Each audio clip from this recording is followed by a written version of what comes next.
Also, no, I have no idea why this, like, just spontaneously bruised. None whatsoever. It's right where they got me in the hospital. And, maybe it's just, I don't know. Maybe that's somewhat normal? I mean, I didn't hit it on anything or anything. Some of the stuff on my left side still has bruises around it. A little bit worried about that though. Anyway, we got the garden stuff. The peppermint, we're gonna have a plan for because you kind of want to have it a little bit lifted above the ground. Otherwise, it kind of takes over like some of the weeds and types of grass that people have tried to use to get rid of the weeds in our area. That they spread from other people's yards. Okay. So because of that weed situation, I've got like some stuff right here. This is my pile of, if we can, we need to put it in a pot or at least something that distinguishes it from everything else. Because it's gonna look like the weeds at first. Or at least close enough that whenever, you're tired and you're pulling the weeds, you don't really want to pull the stuff you're trying to grow. So some of this stuff I want to put in pots. Outright, I just want to put it in pots on the patio. Big pots, hopefully. We're gonna have to kind of save for that part of the budget. Then I've got the stuff that I can just kind of put in containers and put in the yard somewhere as long as I put it in the right spot. Sage will grow into a big bush. That'll be sustainable all year round. Rosemary as well. I'm not going to put that up against the house though because rosemary's weird. It'll grow some things like, not grow some things. It'll draw a lot of bugs to it, but if you plant it next to certain things, it also helps repel certain pests as well. It's weird. It also attracts spiders. And I am deathly afraid of spiders, so not against the house.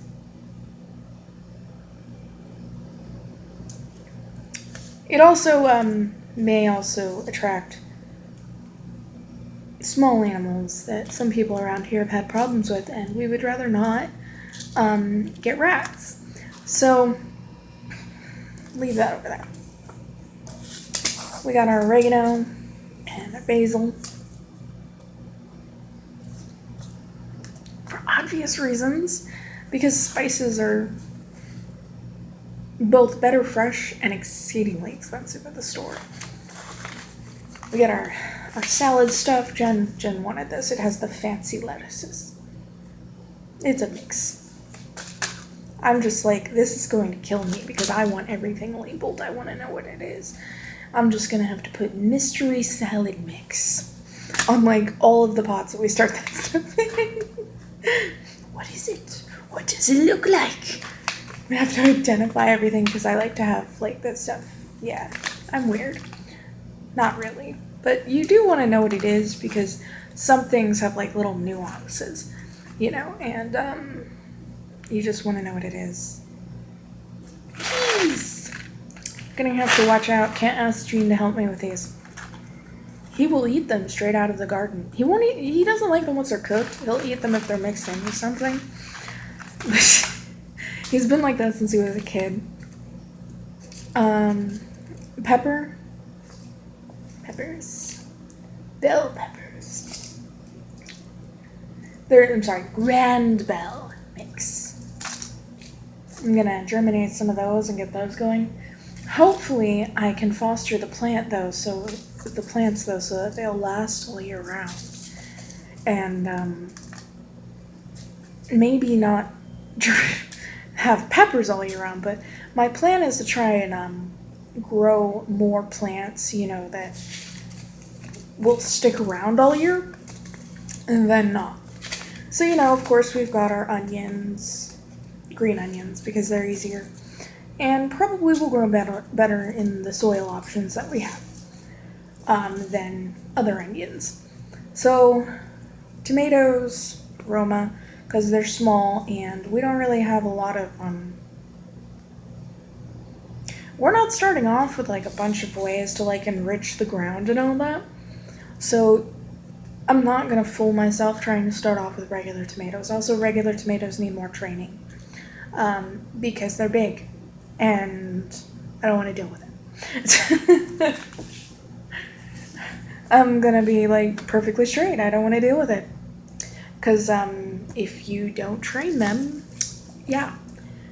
Roma, you can still train them. It's just they don't. The tomatoes aren't as heavy. Sometimes it comes down to gravity.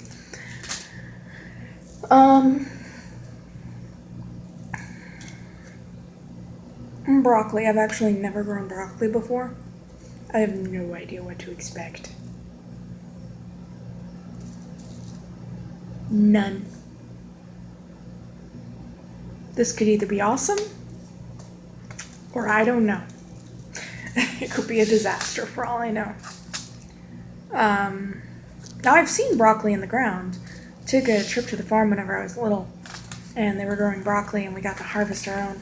But this was like before we moved out here.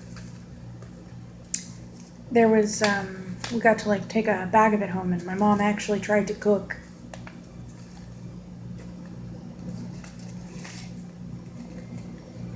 We had broccoli soup for a while, but someone else had to make sure that shit didn't burn. My mom tried. My mom was terrible in the kitchen. It didn't matter if she did it right, though. It would still come out badly. I'm actually less experienced with seeds than I am with just using a cutting and, using some chemical stuff to make it grow. But I know how to do it. Some of these, though, are just weird. Like, put this in seed germinating stuff. And I'm just like, I've never used this a day in my life, and I don't plan to start now. I do know some tricks, though, that can encourage growth in seeds. And I also know the greenhouse pot trick, which is basically when you put saran wrap around it with the soil. I think some of these, though, I'm just going to start them indoors, But you can actually put them in a place outside, but it's starting to heat up, so I don't really want a bunch of pots on the concrete. Because you can actually cook your roots with a normal plant if you're not careful. And so it depends a lot on the pot and all that. And we're using plastic containers, so gotta cook the roots. Don't want to cook the roots. I've got this weird secret fear that whenever we grow the peppermint, somebody's gonna mistake that for weed.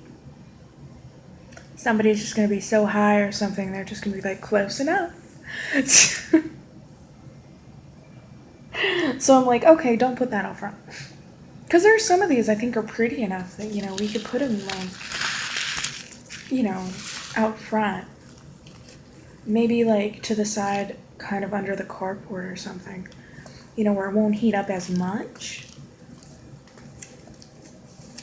Like the lavender, chives, chamomile.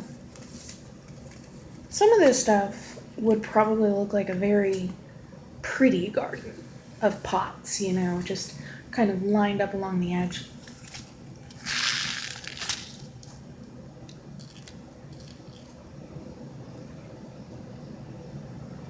Rosemary is more useful than pretty.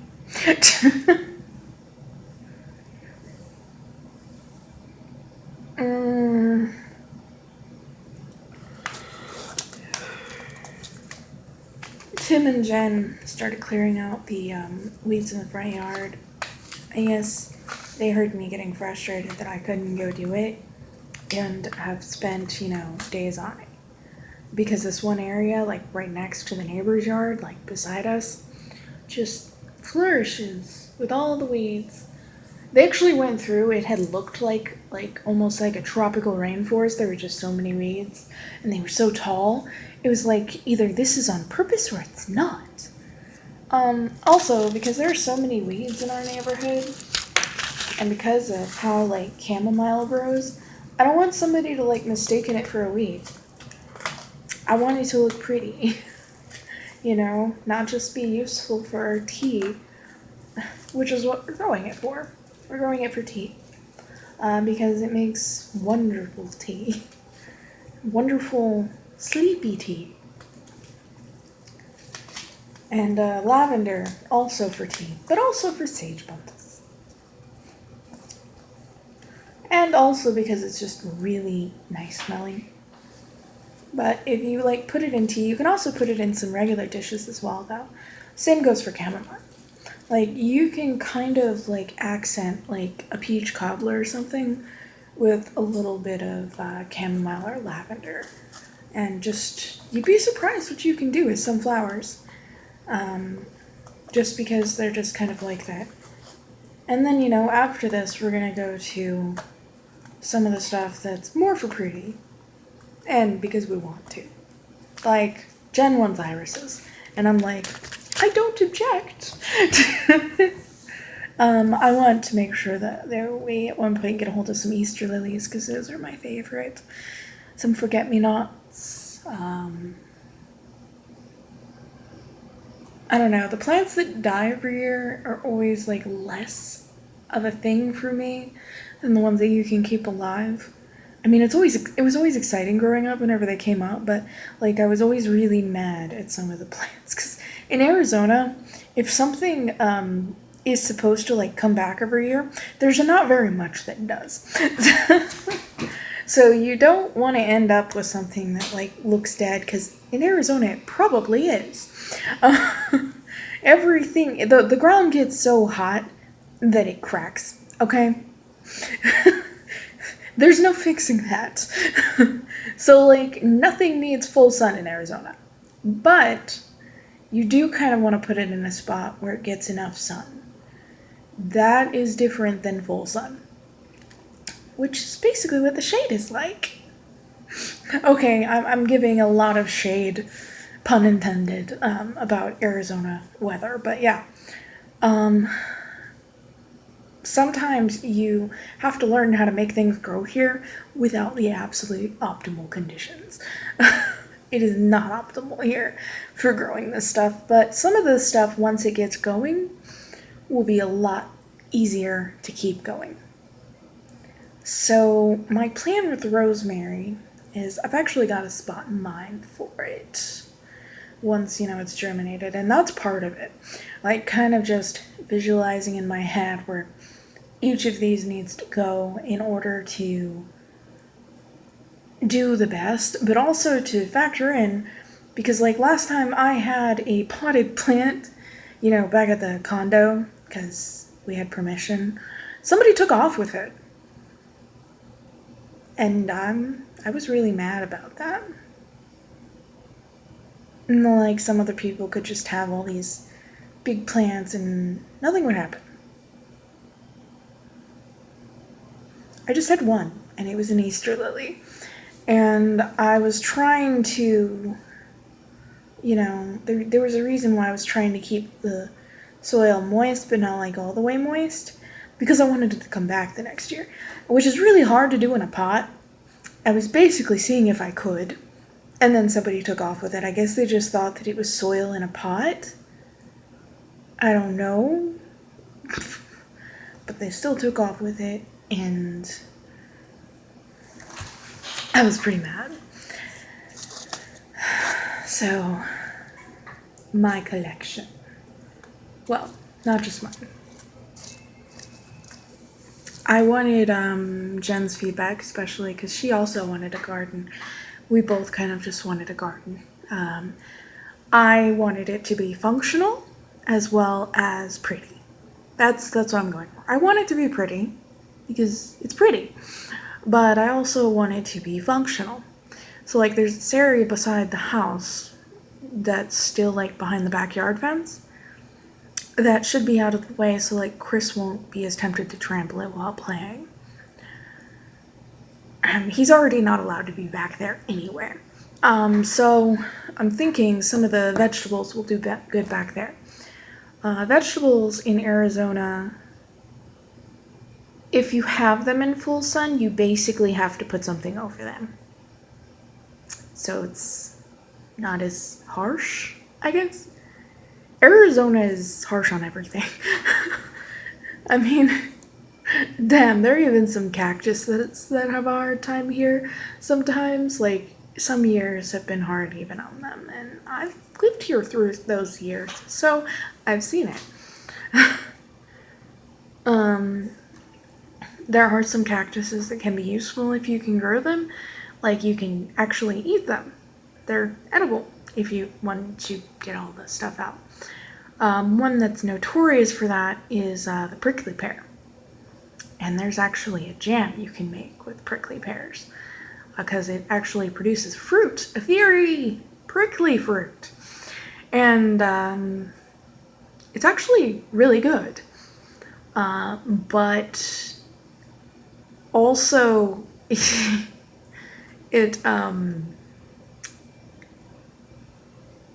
gets stickers everywhere. And you can't see all of them. I still remember like trying to harvest bits off of the prickly pear bush that we had, prickly pear cactus. I keep on trying to call it a bush. It's not a bush. Yeah. That shit'll stick you through the gloves. It will ruin gloves. Like, I went through pairs of gloves because some of the smaller stickers got in there and you cannot find them all. They're like hair. So like you need to be absolutely careful. It got to the point whenever I was picking with tongs and, you know, kind of just not directly touching it at all. And, you know, not carrying it naked, you know, without anything under it over any sort of carpet or flooring whatsoever, because your foot will find that. Your foot will find that one sticker that falls. You know? It wasn't fun. Also, like, you can get them like stuck in you, like through your shoes if you're not careful just walking around it. So I just assume not deal with it.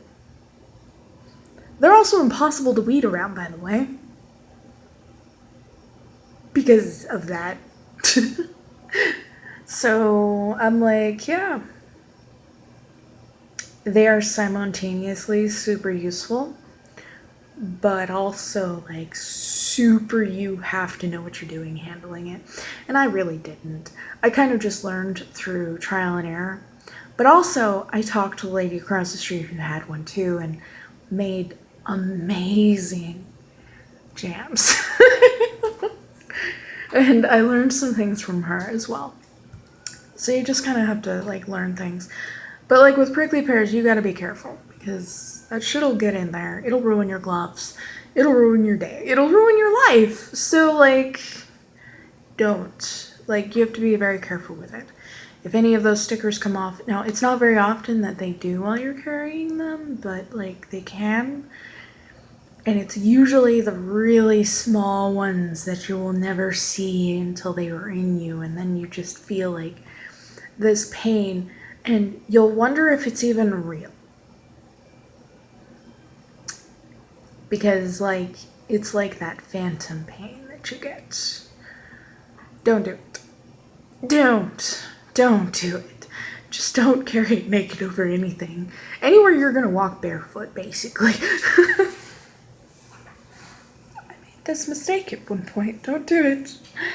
It took like I had to soak my feet for hours, and I had to do this several times, letting them like dry out because soaking, you know, pushes stuff out. It took me like days to get it out, which, as you can imagine, made it worse because I also had to walk on those feet. Yeah, and no, don't do that. Like, I made so many mistakes because I had no idea what I was doing. But it was rewarding. I mean, they're pretty tasty. I didn't find it necessarily worth it as far as how much work I had to do to get a little bit. It's probably better if you have like some sort of specialized technique or machinery to do it. I was just kind of doing it trial and error, trying not to kill myself doing it. I have heard that some people have special techniques that make it easier. Maybe, I don't know. I didn't. My plan was basically don't get it on the floor and try to keep it out of my fingers.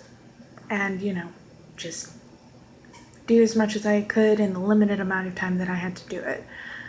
I did not have much time to do it. I didn't have, any time. I had school, homework, and I was the one that cleaned the house for my grandparents.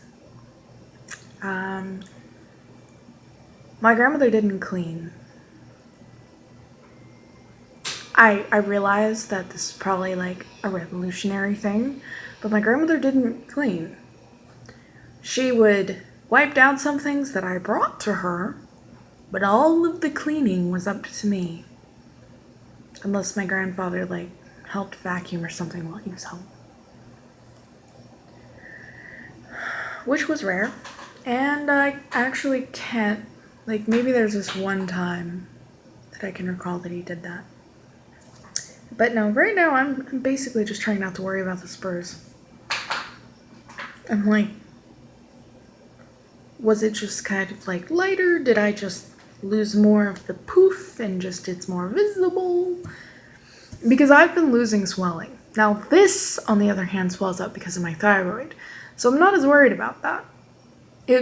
My face is still less swollen in general. I know you can't really see a lot of it on these videos, but on the video blogs, because there's details and I'm not breaking out. I don't have to deal with and the thing where I had some of the pores that actually work on my body, pushing out the stuff that was almost solid. I'm not getting that anymore. Which also means it's not inflaming pores on my face or under my boobs anymore.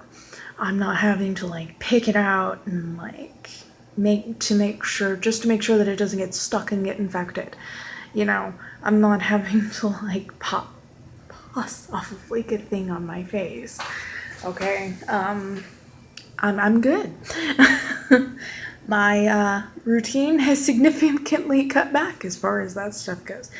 I do have to worry because the right side of things has healed, but the left. Let's see if I can. This is gross. The left still looks like one of them looks like this. I don't know if you can even see it. Still on the antibiotics, but also kind of worried about it. It's not all the way closed. It wasn't whenever I left the hospital though. And the doctor even saw it before I left, and he was okay with it.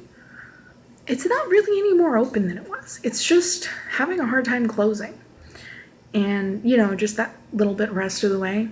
It's actually more closed than it was. Part of it actually did. But part of it also didn't. So, I don't know. I'm just worried about it.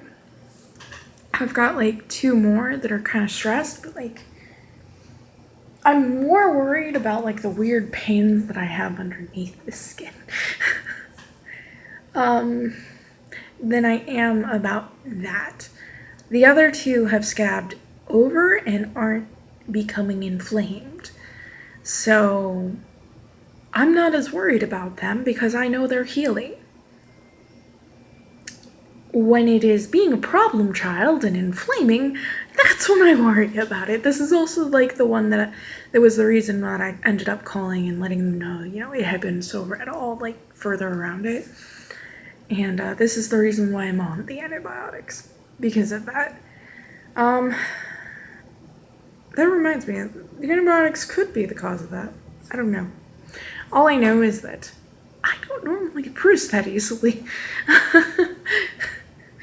And I mean, other places they got me didn't rebruise. It's all healed.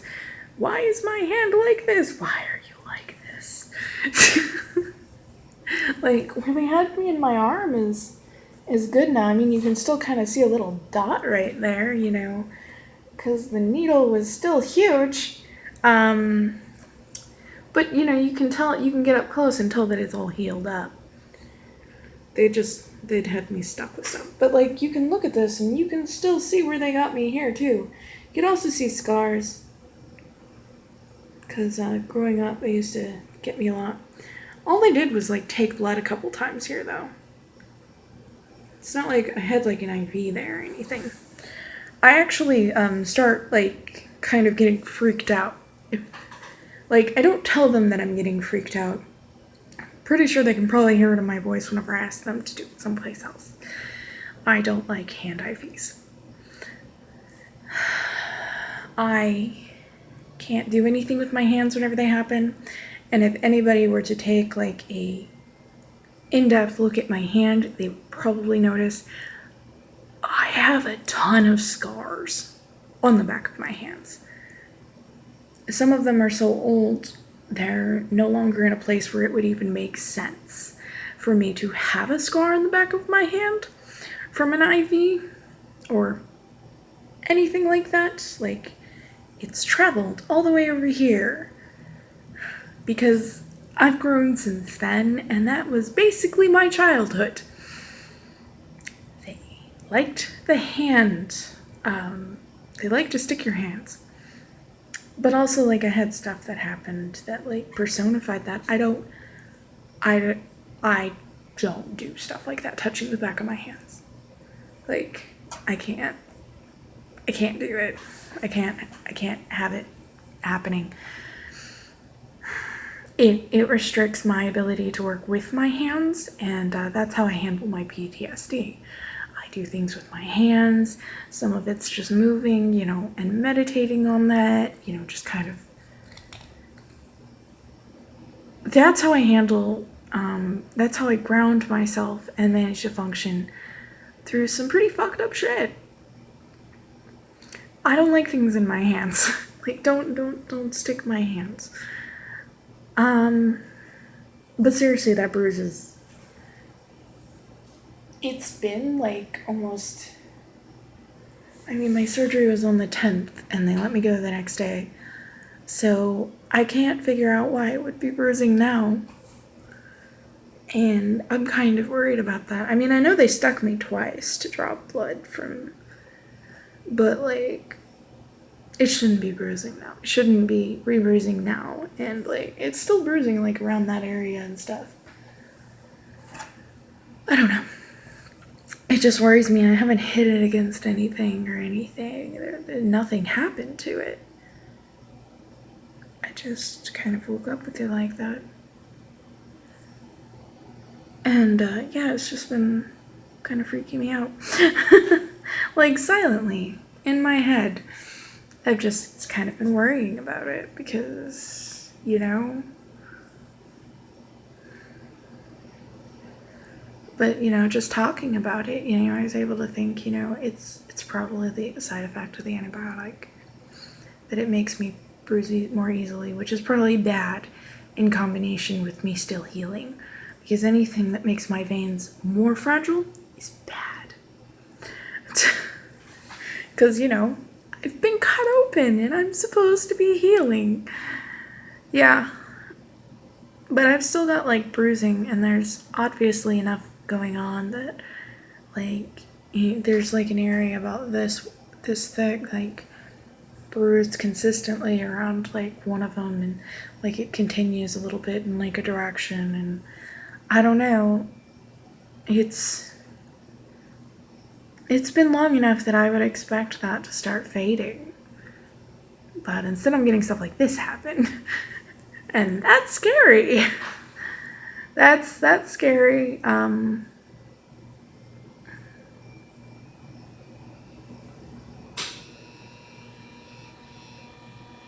So, yeah.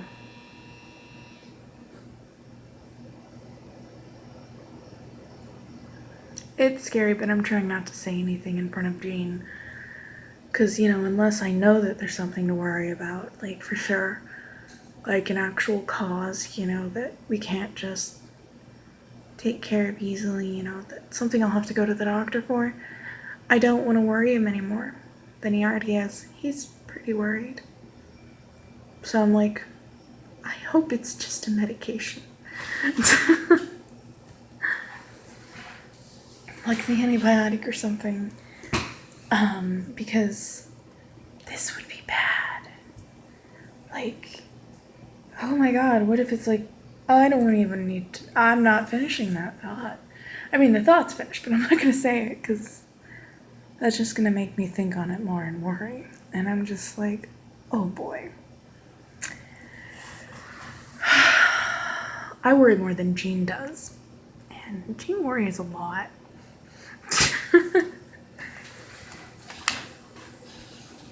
My mom was the same way. So I guess at least in that way we're kind of like... Anyway, I'm excited about the seeds. I am excited that we have made steps towards goals with plants in the garden. I'm excited.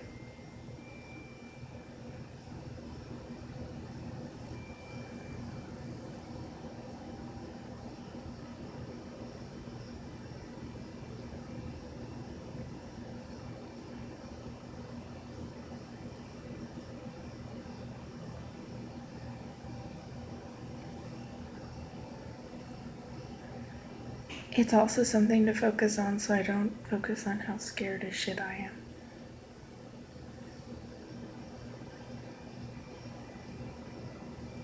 I have no idea what they're going to tell me at my appointment.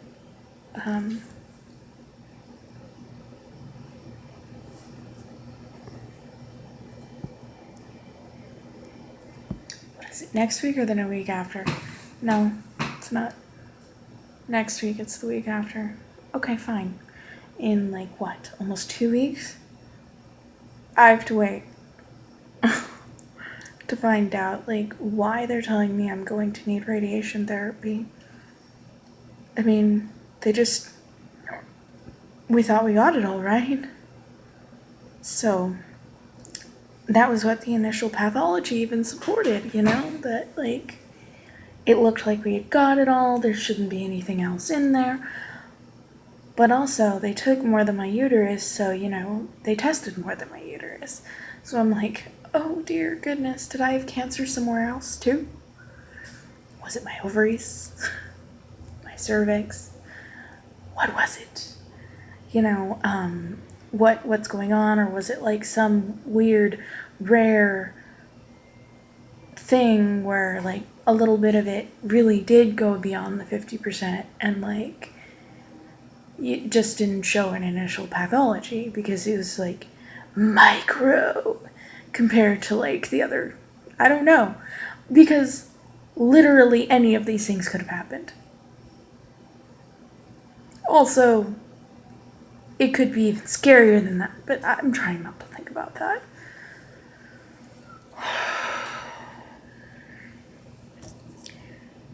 I'm trying not to think about it.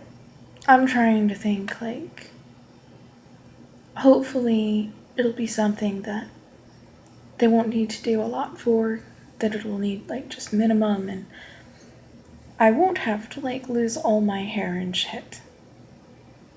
Because I've already lost most of it. It just till the hormonal issues that went on for years on end before cancer even developed.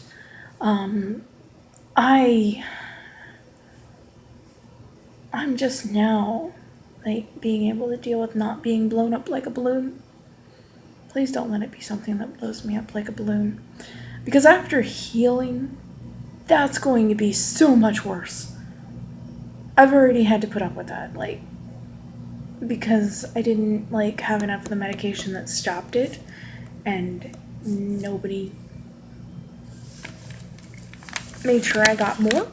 So even though I tried to get a hold of like the doctor and shit, I guess the nurse decided it wasn't that important. So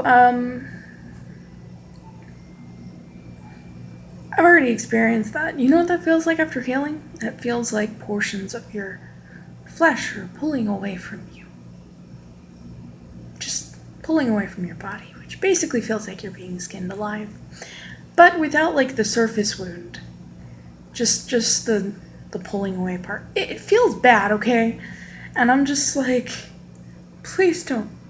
I don't want to go through that.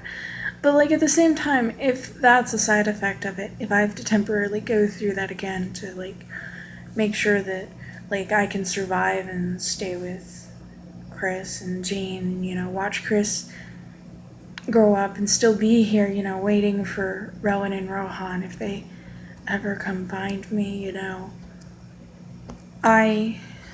I'm gonna stick around, I have to go through this.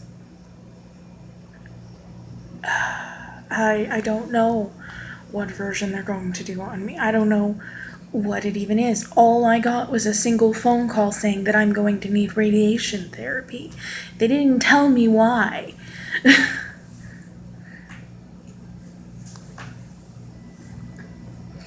I can't decide whether telling me that was cruel or kind, because, like, I'm braced. I know that, like, I'm gonna need something, but, like, I have no idea why. I cannot research this. Because it, like, makes it worse, because there's so many different kinds of radiation therapy. There's so many different methods. It depends on what's there, what they need to do, and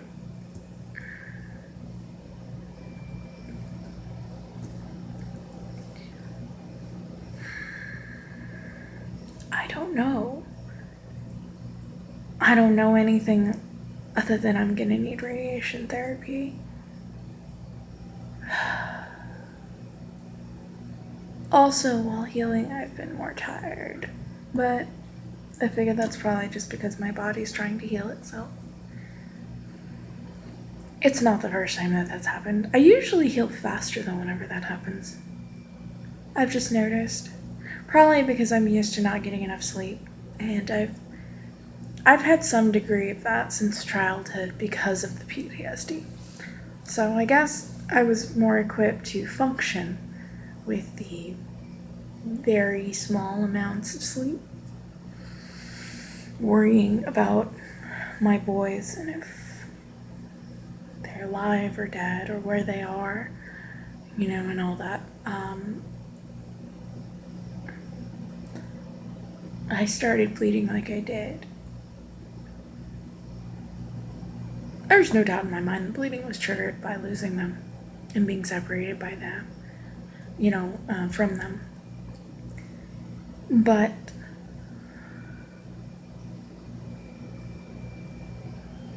that's only because I have a history of stuff like that. But the history of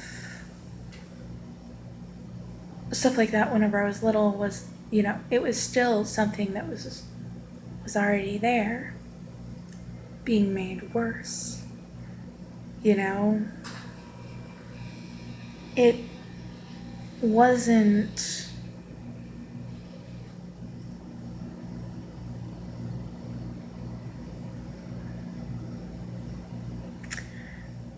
the reactions I had didn't just pop out of thin air without a reason. It just made them worse. Being separated from people I had bonds with whenever I was a baby just made things worse. And I had, like, not a very good immune system, like, even for a baby.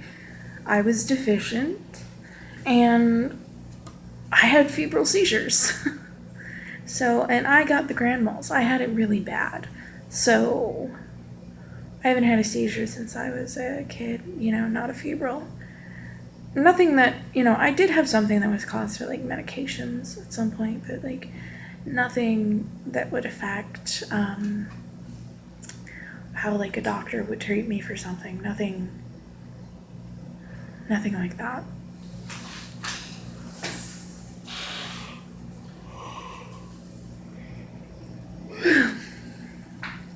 I don't know, I just worry, like, what is it? I hate not knowing. I'm one of those people that needs to like prepare and look for things. Like they couldn't even like tell me, you know, if it was bad enough for me to need to see him sooner or something. Like she actually said she didn't know because the doctor didn't tell her. He just said to tell me that I'm gonna need radiation therapy. And I'm just like, you can't tell me any more than that? Because I can't decide whether this is cruel or, I mean, at least he's not dropping that on me. Like after, because initially everyone thought that I would not need anything after the surgery. And to hear this, it's like, what happened? What's changed? What did they find? And I'm just like, I hope that it's minimal. Whatever it is, I hope that I don't have to spend years fighting this, you know, and going through this, because I just want it gone. So that I can keep, you know, kind of reclaim what of my life I've managed to. And be here for Chris and Jean and, you know, work on a garden and stuff. You know, work more on my paintings, you know. Be able to do enough at a time that, you know, I have more time for that. I just want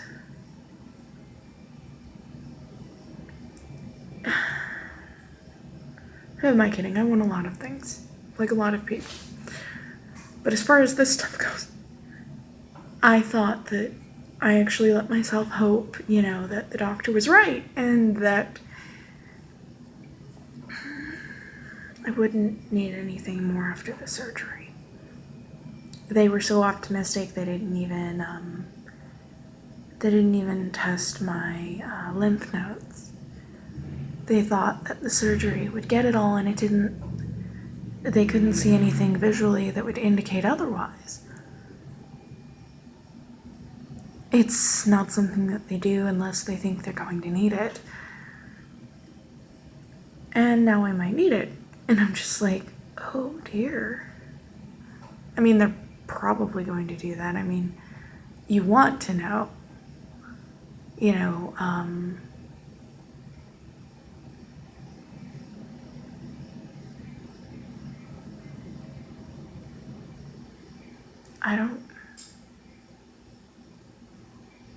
I don't know what to.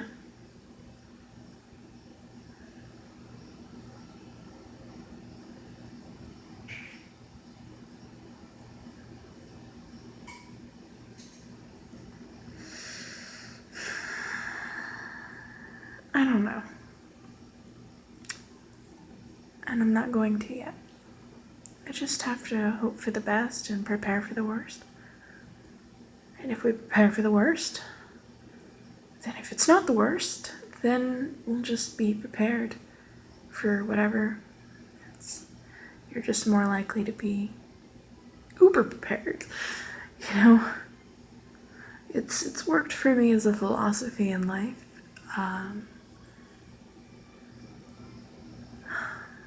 Hey, I'm capable of taking things as they come, but I'm a planner. I'm a planner, and that's the way I like things. Planned. Known. Planned weeks in advance. But my life forced me to be someone who could also handle things as they come at me. So, things you can't plan for. So, it's not like I'm a stranger to that either. I've been told that you're either one or the other. But I've just sort of scoffed at people that say that. Just been like, then how do you explain me? And they've just sort of been like, we can't, you're either one or the other. And I'm just sort of like, whatever. Believe what you want, you know? But I admit I'm more of a planner. I can do the other. I'm not incapable, but I prefer to plan. I prefer to know what's coming. Or at least know that I've got like several plans in place just in case.